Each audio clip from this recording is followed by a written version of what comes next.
Hi. I'm Maddie. Erin, nice to meet you. Nice to meet you. All right, so you just jump right in with my opening question. TST now operates 4 telehealth clinics, is that correct? 3, and we're opening our 4th this year. Awesome. What are the locations for those? And then walk me through how you got there from the first clinic opening to this new one. Sure. So we have clinics right now in Virginia, Maine, and New Mexico. Our first was in New Mexico. That's Samuel Alito's mom's Satanic abortion clinic. The first one opened because it was sort of a dream of EM's, Malcolm's. And when I came on board, I went to TST. I had already been working in nonprofit, government-focused agencies. I did a lot of abortion policy work before I came on board and worked for a few other abortion clinics, focusing on policy and how to expand access. So I think it was just sort of a dream come true when we both met and had that same focus, which was you could feel the tides already shifting before Roe v. Wade was overturned. And there's such a push publicly and politically to limit access that we both, Malcolm and I both, just immediately started talking about ways that we could prepare, and trying to fight RFRA in our favor, I should say, was one of the big ways to do that. When we first started trying to do so, and in states that already were limiting access, one of the first roadblocks we came across was that attorneys in court would argue, well, you don't really have any medical experience. You don't have any clinics in operation. How are you going to operate a clinic here in a state where there is no access when you have no available clinics, employees, nurses, etc.? So we said, fine, watch us. And then we opened Samuel Alito's mom's Satanic abortion clinic first. And we moved on and opened up the next 2.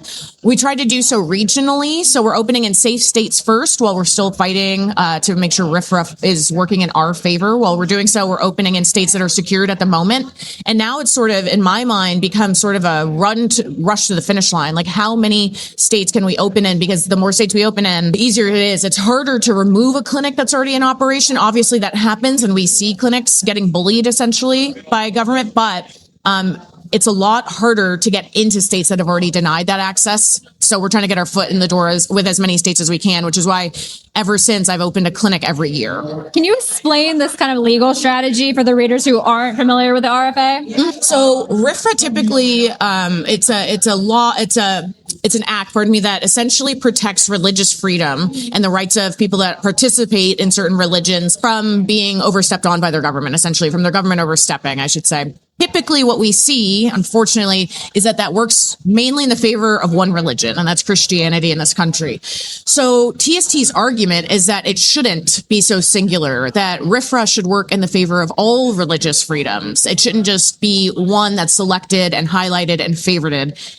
If RFRA exists in a state, it should exist to protect all religions, and that includes the Satanic Temple, as well as other religions. So that's our argument for that. And we're essentially trying to exercise RFRA to its umpteenth and make sure that if it works for one, it works for all. The Satanic abortion ritual is kind of central to this legal argument. Is that correct? What is that? How can you describe that to someone who may find the framing concerning, surprising, whatever it may be? Yeah, that's a great question because it links right into the last one. Essentially, trying to utilize RFRA so it works for all religions, including the Satanic Temple, means that as Satanists, members of TST, we believe in bodily autonomy and our right to have that enforced on a state-by-state basis. As members, we believe our members, I should say, deserve that same religious respect.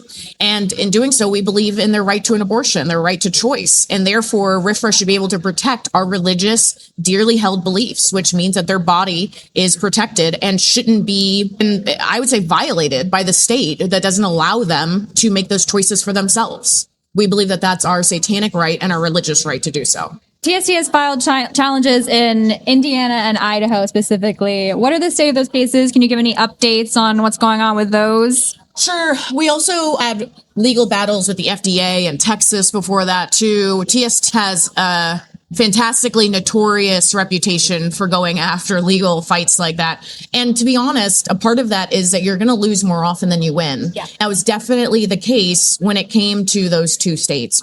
It didn't discourage us. We kept fighting as hard as we could. We kept appealing as hard as we could. And now we're seeing some changes in those states besides us that are happening currently. And of course, we're going to keep aware of those in order to see if we can expand access to those states. Even though we might have lost some of those battles and appeals, it doesn't mean that we don't think that we might have carved out some room for those legal battles to be won by others. And something that I really admired about the executive ministry when I came on board as a member of the executive team was that they don't necessarily think of a win or a loss that just affects us as a win or a loss just for us. It's how it affects the entire movement. If we lose something, but that win comes next by someone else and we carved out some of that space, or we already had some of those legal challenges that they could learn from, and there's a win there, that's a win for all. Yeah.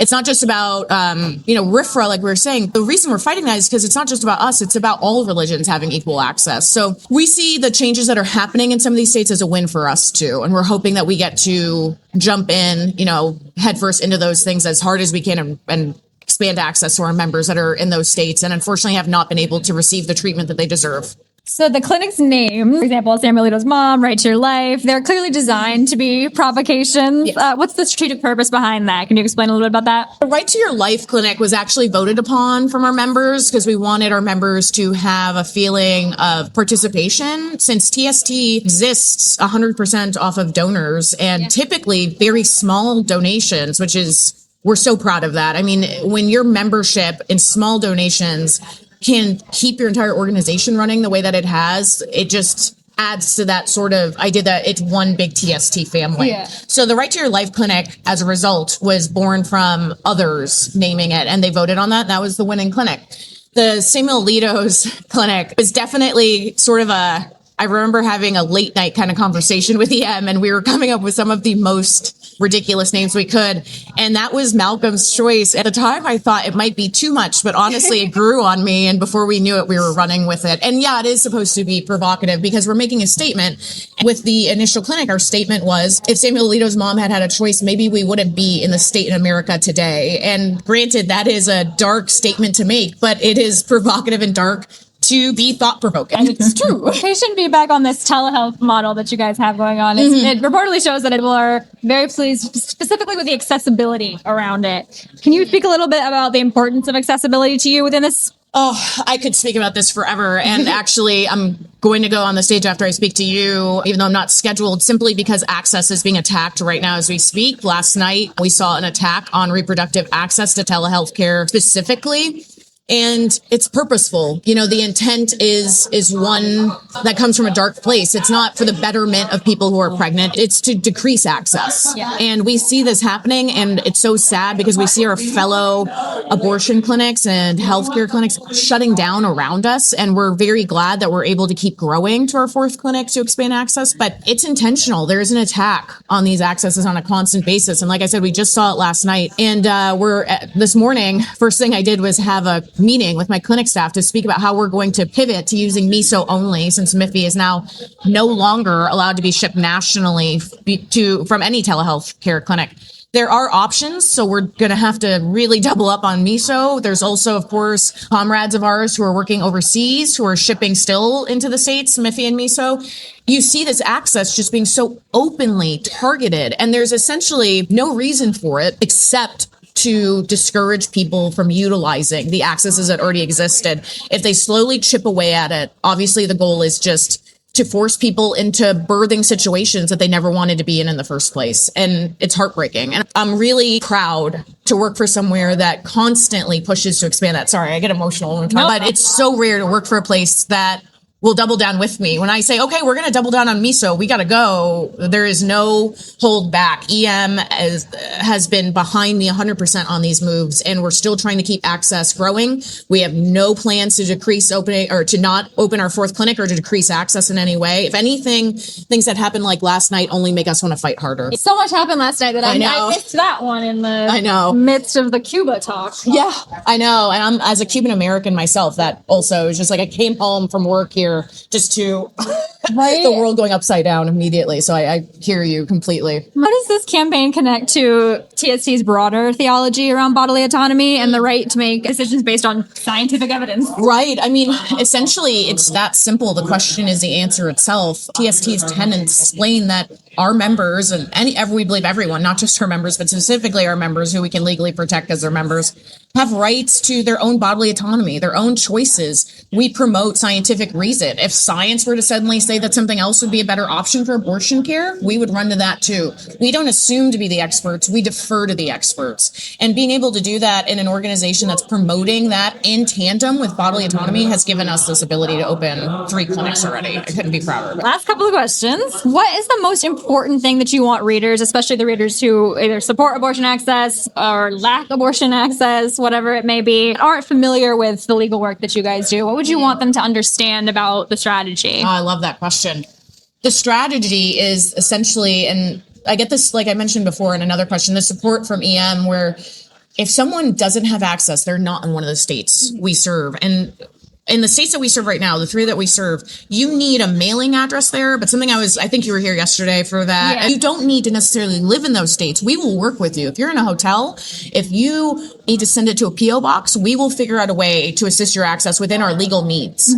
So that includes getting people to those states sometimes. And that's how this actually started. Before we opened Samuel Alito's mom's Satanic abortion clinic, Malcolm and I were focusing essentially on just patient navigation, and we were getting patients out of Texas as much as possible to New Mexico, which is how New Mexico is also chosen, because we were already getting people to the border, getting them in a hotel in New Mexico, and then trying to get them aid from there. And then we thought, well, we can do the second half of this too. We're already doing this. The access that we need to keep expanding, and the access that people need to know is still available, is that one, there's resources. We work with another organization that helps now do the job I was doing with patient navigation. What a load off. And we still have the availability to get patients to these states. There's other organizations doing the same and getting patients out of dangerous states to states where they can have care. And there's other organizations that are working in international boundaries, which is a lot more freeing than what TST is doing.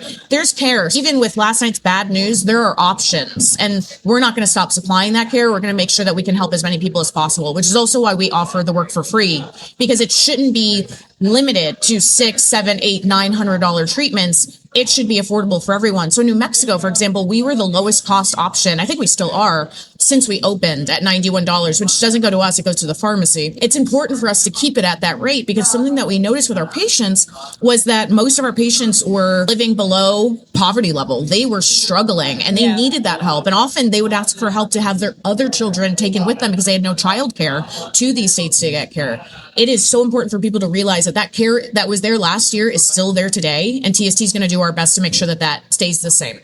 Amazing. My last question, same question I've been asking everybody, is if someone has not heard about this at all, or if the only thing that they've read is like frontline headlines, what would you want them to know about TST in general? About TST in general.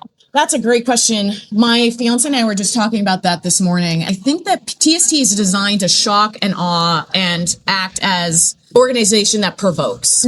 That can be really fun as an employee. And I think sometimes that also confuses people that might lie in the middle of believing in the same things we do, but don't necessarily have that same air for provoking the other, for trolling politicians, maybe, whatever that might be. We understand that, but we want people to understand from looking from the outside in that this is actually the most caring, kind group of people I've ever worked with. It's the most animal forward group of people I've ever, talk about pet care. Malcolm, as our boss, will even allow us to have time off if one of our pets passes. It is a caring group of people. And I think from the outside looking in, maybe a less alternative fringe part of America might not understand that this is the kindest place I've ever worked. I worked in a lot of political spheres, a lot of nonprofit spheres. I've never worked with a kinder, more considerate group of people. And that's what drives me to stay, no matter how hard it gets. It doesn't get much better than the people that are in this room. Great. That was my last question. That was good timing.